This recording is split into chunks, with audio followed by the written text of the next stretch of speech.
দেখুন বন্ধুরা, এর মাঝখানে আমরা আরও একটি এসএসসি সম্পর্কিত খবর নিয়ে চলে এসেছি।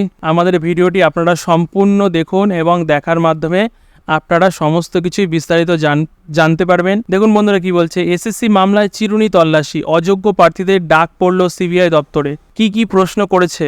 অবশেষে এসএসসি মামলায় অযোগ্য শিক্ষকদের ডাকতে শুরু করলো সিবিআই। কাদের স্বস্তি কাদের দুর্ভোগ, এই নিয়ে আমাদের মেন বিষয়।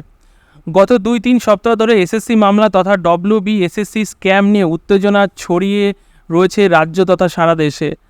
আর এই শিক্ষক নিয়োগ দুর্নীতিকে হাতিয়ার করে বিরোধীরা নির্বাচন প্রচার চালাচ্ছে। আর এই মামলায় ইতিমধ্যেই কলকাতা হাইকোর্ট নির্দেশে 2016 সালে নিয়োগের প্যানেল বাতিল হওয়ার মোট 26,000 জনকে বরখাস্ত করা হয়েছে চাকরি থেকে। সঙ্গে বেতনের পুরো টাকাও ফেরত দিতে নির্দেশ দিয়েছে আমাদের এই উচ্চ আদালত। তালিকায় রয়েছে নবম থেকে দ্বাদশ শ্রেণীর শিক্ষক শিক্ষিকা, গ্রুপ সি ও ডি কর্মীরা। আর এবার সেই মামলার চাকরি বাতিলের স্থগিতাদেশ দিলেও দুর্নীতির অভিযোগে অযোগ্য শিক্ষকদের একাংশকে ডাকতে শুরু করলো সিবিআই তথা আমাদের কেন্দ্রীয় গোয়েন্দা সংস্থা। সকলেই যে দুর্নীতি করে চাকরি পেয়েছেন এমনটা নয়, তাই যারা যোগ্য তারা সে নির্দেশকে চ্যালেঞ্জ করে সুপ্রিম কোর্টের মামলা করেন। ইতিমধ্যে এক শুনানি মারফত সুপ্রিম কোর্ট হাইকোর্টের নির্দেশ খারিজ করতে কর্মরতদের চাকরি থেকে বরখাস্ত করার স্থগিতাদেশ দিয়েছে। এবার 2016 সালের নিয়োগের প্যানেল নিয়ে বিরাট আপডেট জারি করল সুপ্রিম কোর্ট, যার ফলে কার্যত সাময়িক স্বস্তির নিঃশ্বাস ফেলছেন চাকরিহারারা। তবে সেই সাথে আগামী 16 জুলাইয়ের আগে একে একে অভিযুক্ত শিক্ষকদের সিবিআই দপ্তরে হাজিরার নির্দেশ আশায় নয়া টেনশনে হানা দিলেন চাকরি প্রার্থীদের মনে। প্রসঙ্গত 2016 সালের নিয়োগের প্যানেল বাতিলের বিরুদ্ধে সুপ্রিম কোর্টে যে কেবল চাকরিহারারা মামলা করেছেন তাই নয়, পশ্চিমবঙ্গের মধ্যশিক্ষার বিরুদ্ধেও প্রতিবাদ জানিয়েছে। তাদের বক্তব্য, একসঙ্গে সব শিক্ষককে চাকরি থেকে বরখাস্ত করা হলে স্কুল চালাবে কারা, ছাত্রছাত্রীদের পড়াবে কারা? তাই আদালতের কাছে তারা আর্জি জানিয়েছে যারা যোগ্য তাদের অবিলম্বে চাকরি দেওয়ার ব্যবস্থা করা হোক। ইতিমধ্যেই বিচারপতি দেবাংশু বসাক এবং মোহাম্মদ রশিদের ডিভিশন বেঞ্চ জানিয়েছেন যে প্রথমে কারা যোগ্য কারা অযোগ্য সেই তালিকায় স্পষ্টভাবে প্রকাশ করতে হবে। এই দায়িত্ব দেওয়া হয়েছে স্কুল সার্ভিস কমিশন এর উপর। সঙ্গে সিবিআইকেও আদালতের নির্দেশ দিয়েছে তদন্তের কাজ চালাতে। নিয়োগ প্রাপ্তদের ওএমআর শিট এবং পার্সোনালিটি টেস্টের প্রাপ্ত নম্বরকে পুনর্মূল্যায়ন করতে বলা হয়েছে। আর সেই তালিকা ধরে ডাকা শুরু হয়েছে কেন্দ্রীয় তদন্তকারী সংস্থার।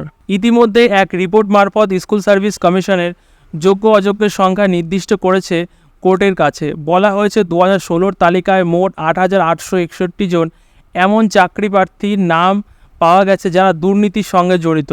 বাকি 16,662 জন যোগ্যতার সঙ্গে চাকরি পেয়েছিল। কিন্তু এরপর আরও কিছুটা সময় দেওয়া হয়েছে স্কুল সার্ভিস কমিশনকে। যেহেতু এখন ভোট পর্ব চলছে তাই এর মধ্যে কোনো কাজ করা সম্ভব নয় বলে জানিয়েছে রাজ্য সরকার। তাই আগামী 16 জুলাই পুনরায় শুনানির দিন ঘোষণা করেছে আদালত। তার আগে ভালোভাবে নিরীক্ষণ করে সংশোধিত তালিকা জমা দিতে হবে কোর্টে। তারপরই ভিডিও করেই অযোগ্যদের চাকরি থেকে বরখাস্ত করবে আদালত। সেই সঙ্গে তাদের বেতনও ফেরত নেওয়া হবে। আর যারা যোগ্য তাদের ফিরিয়ে দেওয়া হবে চাকরি। আর এই এসএসসি নিয়ে আগামী দিনে সুপ্রিম কোর্ট কী নির্দেশ দেয় সেই দিকে নজর রয়েছে সকলের। অভিযুক্ত অযোগ্য শিক্ষকদের সিবিআই তলব। অযোগ্য শিক্ষকদের এবার তলব করতে শুরু করলো কেন্দ্রীয় তদন্তকারী সংস্থা তথা সিবিআই। টেট পরীক্ষার অ্যাডমিট কার্ড ও বেতন পাওয়ার নথিসহ নিজাম প্যালেসে তলব করা হয়েছে অযোগ্য শিক্ষকদের। সেই তালিকায় ধরে 4,327 জনকে অযোগ্য তলব করা শুরু করেছে সিবিআই। অযোগ্য শিক্ষক এবং শিক্ষাকর্মীদের মোট 6টি তালিকা রয়েছে সিবিআইয়ের হাতে। প্রত্যেক তালিকা থেকে বেশ কয়েকজন তলব করা হয়েছে, একাধিক সংবাদ মাধ্যমে প্রকাশিত হয়েছে এবং সোশ্যাল মিডিয়ায় সিবিআই নোটিশ প্রতিলিপি ভাইরাল হয়েছে।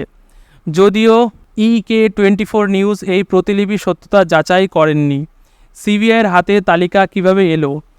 এবার প্রশ্ন হচ্ছে সিবিআইয়ের হাতে তালিকা এলো কোথা থেকে, বা এই 4,327 জনকে কিসের ভিত্তিতে ডাকা হয়েছে? সংবাদ সূত্রের খবর, ওএমআর যাচাইকারী সংস্থা নাইসার থেকে সিবিআই যে হার্ড ডিস্ক উদ্ধার করেছে সেখানে রয়েছে কারা সাদা খাতা জমা দিয়ে চাকরি পেয়েছেন, কাদের ওএমআর শিট ম্যানিপুলেশন হয়েছে তার সম্পূর্ণ তালিকা রয়েছে। কার্যত সেই তালিকা থেকেই তাদের ডাকা হয়েছে। তাই এবার হয়তো কোথাও নাম নেই কীভাবে চাকরি পেলেন, কাকে টাকা দিয়েছেন, এই ধরনের কড়া প্রশ্নের মুখে এবার পড়তে হবে অযোগ্য প্রার্থীদের। আর সিবিআইয়ের এই জেরায় নতুন তথ্য উঠে আসবে কিনা সেটার দিকেই আমাদের নজর রাখতে হবে।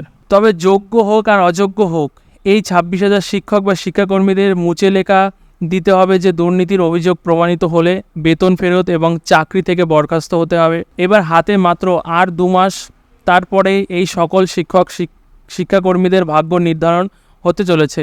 আর এই মামলা নিয়ে জুলাই মাসের সেই নির্দেশ দেওয়া হবে, সেই নির্দেশকেই সকলকে মানতে হবে বলে জানিয়েছেন আমাদের মহামান্য আদালত।